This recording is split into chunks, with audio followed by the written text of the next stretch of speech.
Bonjour tout le monde, j'espère que vous êtes en forme.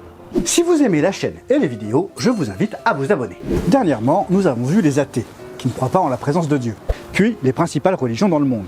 Vu que je suis chrétien et qu'avant de le devenir, j'y comprenais rien à la foi chrétienne, je vous propose un épisode qui expose de manière simple les différentes obédiences chrétiennes.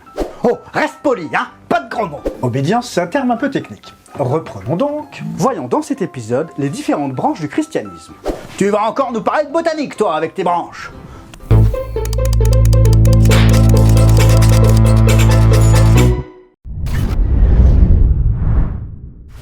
Petit rappel, la Bible ne parle jamais de christianisme et utilise des images pour parler des chrétiens.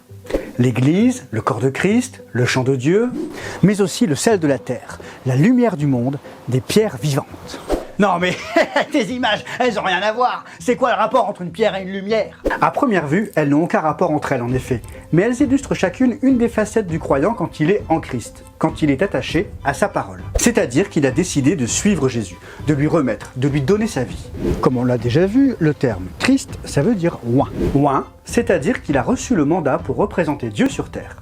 Ça vient de onction, par rapport à l'onction d'huile, lorsque des croyants appliquaient de l'huile sur d'autres croyants pour attester leur consécration, pour les délivrer. Un peu comme une pommade? Waouh! Pas tout à fait, mais si tu veux. Ah, donc un chrétien, c'est quelqu'un qui a de la pommade. Sauf qu'il ne s'agit pas d'huile sacrée, il s'agit de l'Esprit de Dieu. Ah oui, carrément. Les chrétiens sont oints de l'Esprit de Dieu. 1 Corinthiens 12-13. Que nous soyons juifs ou grecs, esclaves ou libres, nous avons tous été baptisés dans un seul esprit pour former un seul corps. 2 Timothée 1,7. En effet, ce n'est pas un esprit de timidité que Dieu nous a donné, mais un esprit de force, d'amour et de sagesse. 1 Corinthiens 6,17. Mais celui qui s'attache au Seigneur est avec lui un seul esprit. Mais si les chrétiens ont reçu le même esprit, pourquoi y a-t-il autant de manières de suivre Jésus? Pour bien comprendre cela, je vous propose un petit voyage dans le temps. Dans les premiers temps de l'Église, il y avait déjà des divergences. Chacun pensait avoir mieux compris que l'autre. C'est pourquoi les apôtres, Paul, Pierre, Jean, Jacques... Jean-Jacques? Non, l'apôtre Jean et l'apôtre Jacques, frère de Jésus. Ces apôtres ont écrit des lettres aux différentes assemblées qui naissaient. Certains préféraient l'enseignement de tel ou tel apôtre et ne gardaient que ce qui les intéressait. Paul a d'ailleurs mis en garde les Corinthiens de ne pas suivre un seul homme, mais bien de suivre Christ. C'est dans 1 Corinthiens chapitre 3, à partir du verset 4. Quand l'un dit « Moi je me rattache à Paul » et un autre « Moi à Apollos », n'êtes-vous pas animés par votre nature? Qui est donc Apollos? Et qui est Paul? Ce sont des serviteurs par le moyen desquels vous avez cru, conformément à ce que le Seigneur a accordé à chacun. J'ai planté, c'est Paul qui parle, Apollos a arrosé. Mais c'est Dieu qui fait grandir. Sans compter les hurluberlus qui écrivent leurs propres théories, leurs propres évangiles. Pour justifier des pratiques pas forcément très catholiques, orthodoxes, protestants va. Au bout de 300 ans, un peu après la conversion de l'empereur Constantin, un grand nombre de responsables chrétiens a décidé de se réunir pour se mettre d'accord. Quels sont les écrits réellement inspirés du même esprit? C'était le Concile de Nicée, qui a servi à établir ce qu'on appelle le canon biblique, c'est-à-dire les livres réellement inspirés de Dieu.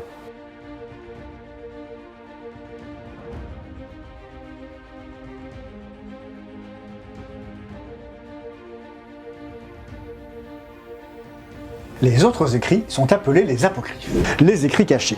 Ils peuvent être intéressants à lire pour la culture générale, mais ils contiennent beaucoup d'incohérences avec les autres écrits. À la fin du concile, tout le monde était d'accord pour partir sur une seule et même compilation de livres qu'ils ont appelée Biblos, la Bible. Ainsi naquit l'Église catholique, c'est-à-dire l'Église universelle, reconnaissant par la même occasion un représentant, le pape, évêque de Rome. Le premier pape reconnu est l'apôtre Pierre, qui, au passage, n'avait rien demandé. Puis là, Anaclète, Clément, jusque Benoît XVI et dernièrement François.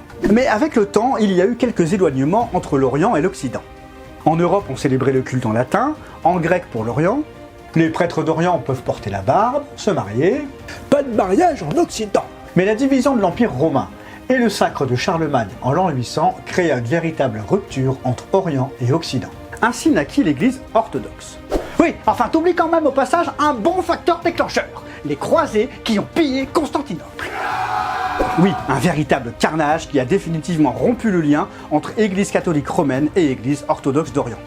Dans l'Église catholique romaine, les prêtres pratiquent le culte au travers d'une messe, où ils parlent aux croyants, qui pour la plupart ne savent pas lire. Dans l'église orthodoxe, les messages bibliques sont illustrés par des icônes, des images représentant des scènes de la Bible. C'était le YouTube de l'époque. On fait avec ce qu'on a. Tout le monde suivait ce que disaient les autorités ecclésiastiques sans trop se poser de questions. Et il fallait payer des taxes pour faire vivre tout ce beau monde. Attention, je sens un peu de sarcasme. Pardonnez-moi, ce n'est pas tout à fait ce que je veux, mais en même temps, la dîme a bien existé. Et le principe de donner à ceux qui ont besoin existe toujours. La différence, c'est qu'avant c'était imposé, 10%. Maintenant, tu donnes selon ton cœur, à qui tu veux. Puis, en 1454, Gutenberg révolutionna le monde avec l'imprimerie. Le premier livre imprimé fut la Bible, et certains croyants se sont empressés d'aller l'acheter pour la lire. Il était interdit de lire la Bible, trop compliqué pour un non-initié, trop obscur apparemment. Et puis, fallait surtout savoir lire. C'était pas le cas de tout le monde. Et certains se sont penchés sur la Bible et ont remarqué qu'elle n'était pas du tout compliquée à lire. Certains passages sont difficiles à comprendre, mais le message global est plutôt simple. Le souci, c'est que les sermons des prêtres de l'époque n'étaient pas tout à fait raccord avec le canon biblique. Ni une ni deux, Luther lance la réforme protestante pour mettre au grand jour les erreurs de doctrine qu'il avait pu remarquer. Ah, un révolutionnaire!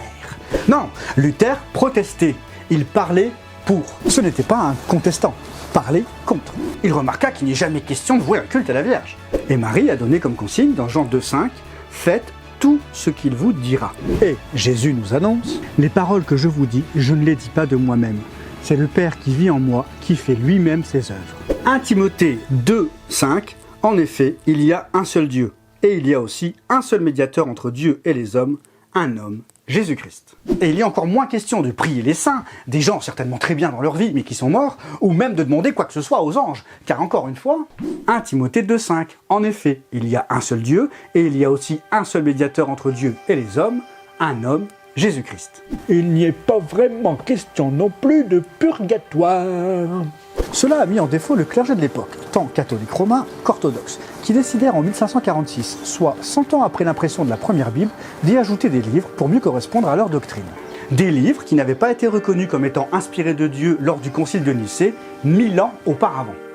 Ainsi naquit la branche protestante qui a conservé la compilation d'origine, les 66 livres. Pas de spin-off ni d'histoire bonus! Chez les protestants, le chef, c'est Christ, et chaque croyant a la mission de représenter Dieu sur terre. Vu qu'ils ont fait le choix volontaire et sincère de recevoir l'Esprit de Dieu dans leur vie et de se faire baptiser, ils ont reçu l'appel général que Jésus dit aux apôtres, Matthieu 28, 19, « Allez, faites de toutes les nations des disciples, baptisez-les au nom du Père, du Fils et du Saint-Esprit. » Chez les protestants, pas de pape. Voilà donc les trois principales branches du christianisme. Avec le temps, l'interprétation et les sensibilités de chacun naquirent différentes ramifications de chacune d'elles. Différentes congrégations chez les catholiques, les cisterciens, les bénédictins, les moines, les carmélites. La carmélite, c'est une bonne bière. Attention, avec modération. Dans la branche protestante, il y a eu des évolutions aussi.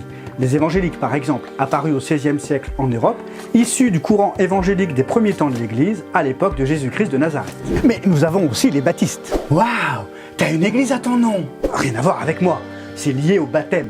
L'église baptiste a été fondée par John Smith à Amsterdam, pour qui la Bible doit être le seul guide et le baptême est ce qu'elle demande. Puis aussi l'église anglicane, les luthériens, les calvinistes, les restaurationnistes, les pentecôtistes. Enfin bref. Il y a beaucoup de dénominations parce qu'avec le temps, les hommes ont voulu faire reconnaître leurs propres interprétations. Sans compter ceux qui disent avoir reçu des révélations de Dieu après Jésus. Les Mormons, les témoins de Jéhovah. Pourtant, Paul avait déjà mis en garde les premiers chrétiens, notamment aux Galates, dans Galates 1, verset 9. Nous l'avons déjà dit, et je le répète maintenant, si quelqu'un vous annonce un autre évangile que celui que vous avez reçu, qu'il soit maudit. Et vous? Et toi? Je n'aime pas les étiquettes, parce que toutes ces dénominations, catholicisme, orthodoxisme, protestantisme, tous ces ismes finissent par créer des schismes. Alors que nous devrions être unis, un seul corps. Donc moi, je me proclame de l'Église de Christ. Je lis la Bible, et oui c'est vrai, je lis d'autres livres, je participe à des enseignements, je regarde des vidéos, et surtout, je vérifie toujours si ce qui a été dit est bien en accord avec ce que Dieu nous rapporte dans la Bible. En lisant, en creusant, en cherchant, je découvre aussi des choses. Mais vu qu'il y a eu à peu près 2000 ans d'études bibliques avant moi, Si je peux profiter des découvertes des autres, j'hésite pas. En revanche, je fais toujours attention à vérifier si le message annoncé est bien biblique, si ce n'est pas une déformation du message.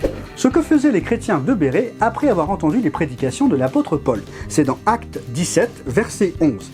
Ils accueillirent la parole avec beaucoup d'empressement, et ils examinaient chaque jour les Écritures pour voir si ce qu'on leur disait était exact. Je vous proposerai dans une prochaine vidéo quelques trames, pour justement éviter de tomber dans ce qu'on appelle les fausses doctrines. En attendant, je vous propose d'aller jeter un œil dans la lettre que Paul a écrite aux Galates, où il parle des divisions qui existaient déjà chez les chrétiens au 1er siècle. Bonne lecture!